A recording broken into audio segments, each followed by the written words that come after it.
Bonjour, vous êtes les bienvenus à Seva avec Jésus-Christ, catéchèse et enseignement pour la vie en abondance avec Jésus-Christ, une page conçue pour qu'ensemble, nous puissions connaître et aimer Dieu encore plus en Jésus-Christ. Tout de suite, après la présentation des axes de nos différentes communications, nous prendrons l'axe du partage de la parole de Dieu pour les textes d'aujourd'hui. Merci de liker, de commenter et de vous abonner. À tout de suite.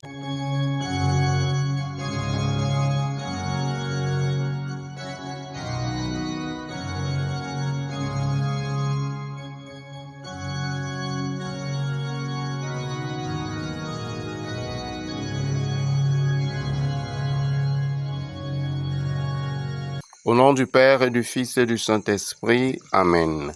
Le Seigneur soit avec vous et avec votre esprit. Frères et sœurs, écoutons la parole de Dieu.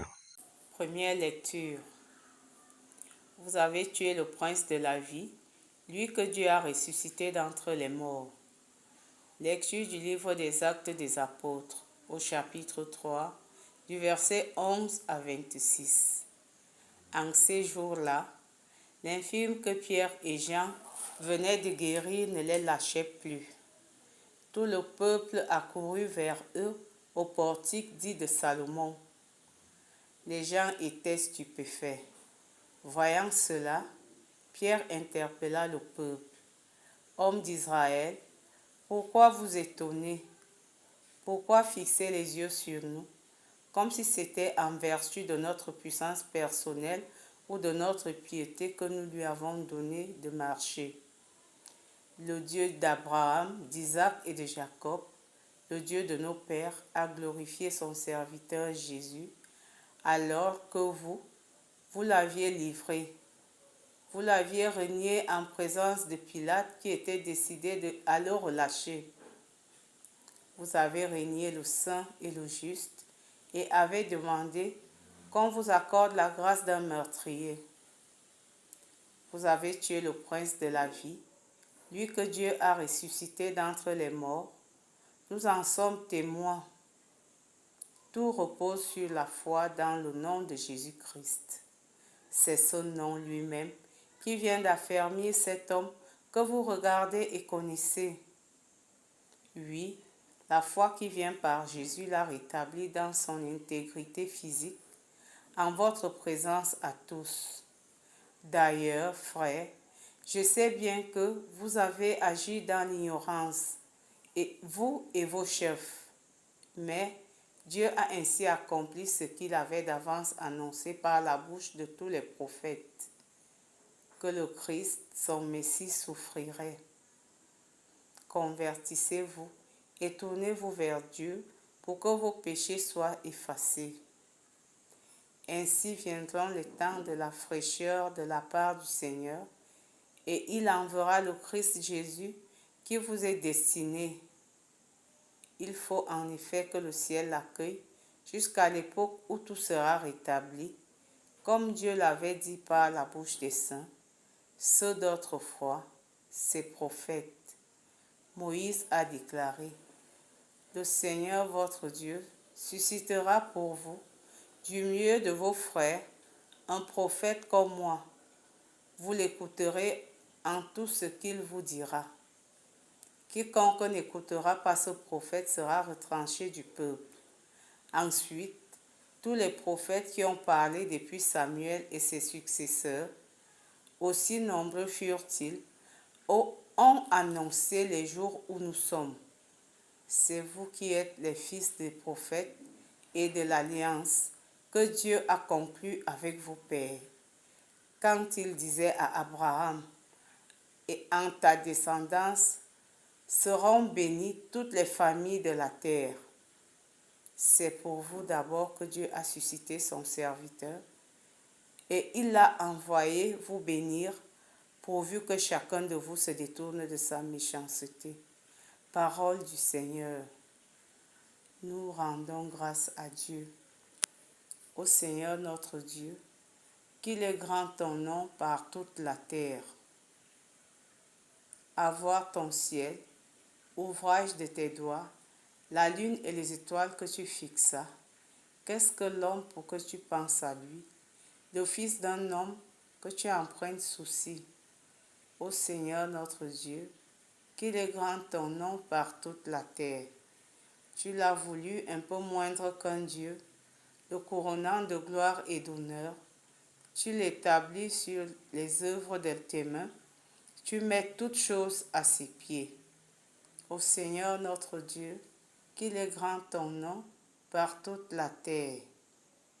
Les troupeaux des bœufs et des brebis, et même les bêtes sauvages, les oiseaux du ciel et les poissons de la mer, tout ce qui va son chemin dans les eaux. Ô Seigneur notre Dieu, qu'il est grand ton nom par toute la terre.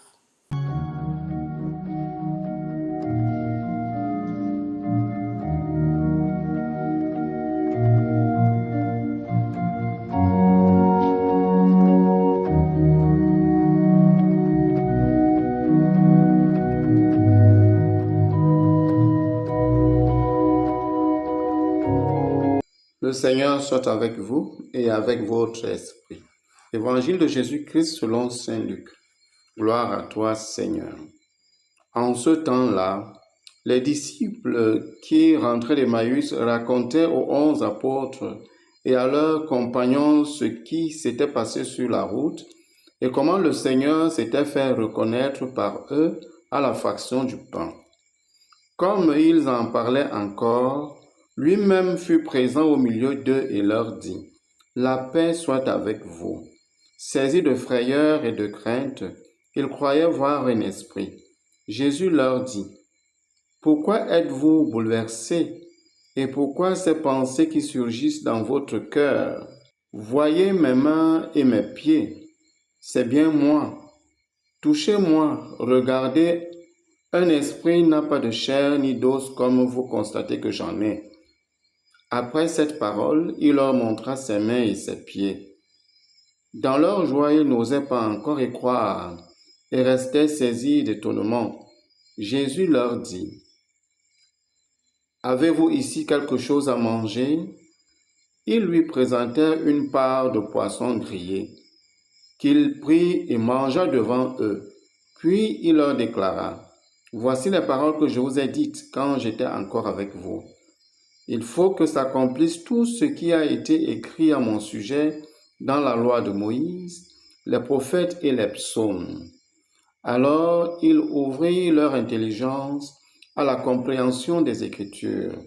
Il leur dit, « Ainsi est-il écrit que le Christ souffrirait, qu'il ressusciterait d'entre les morts le troisième jour, et que la conversion serait proclamée en son nom pour le pardon des péchés à toutes les nations, en commençant par Jérusalem.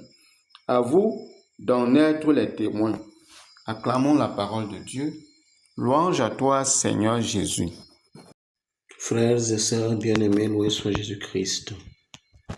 Pendant que les deux disciples d'Emmaüs, Cléophas et son compagnon, témoignent à toute l'assemblée de ce qu'ils ont vécu avec le Seigneur Jésus-Christ sur le chemin d'Emmaüs, et de comment il s'est fait reconnaître à la fraction du pain, Jésus-Christ lui-même apparaît au milieu d'eux tous. Avant de continuer, il faut noter bien dans nos cœurs que témoigner de Dieu de manière générale et de Jésus-Christ en particulier le fait être présent. La joie, la paix et la force que ressentent ceux et celles qui le font en est le signe. Saint Raphaël, archange, disait ceci à Tobie. « S'il est bon de tenir cachés les secrets du roi, il faut révéler les œuvres de Dieu et les célébrer comme elles le méritent. » Tobie chapitre 12, verset 7. Le témoignage que nous faisons en vérité de ce que nous vivons avec Dieu renforce notre amitié avec lui. Dans les derniers versets qui précèdent le texte de l'évangile d'aujourd'hui, les disciples de Maüs font leur témoignage après qu'on leur ait fait part du témoignage de l'apparition de Jésus-Christ à Simon-Pierre. Luc 24, versets 33 à 34. Alors, à la suite de tous ces témoignages, Jésus-Christ lui-même se fait présent au milieu d'eux. Ne manquons pas de demander à Dieu la grâce de pouvoir témoigner de ses actions et de ses grâces tant que nous en recevons de lui. Jésus-Christ vient se manifester à ses disciples pour ramener tous ceux qui doutent à retrouver et à garder la foi. Tout en leur reprochant leur pensée d'incrédulité, il va leur prouver qu'il n'est pas un esprit, pour ne pas dire un fantôme, et il va manger de leur nourriture et les inviter à le toucher. Après cet exercice d'examination physique, il va leur expliquer l'Écriture sainte.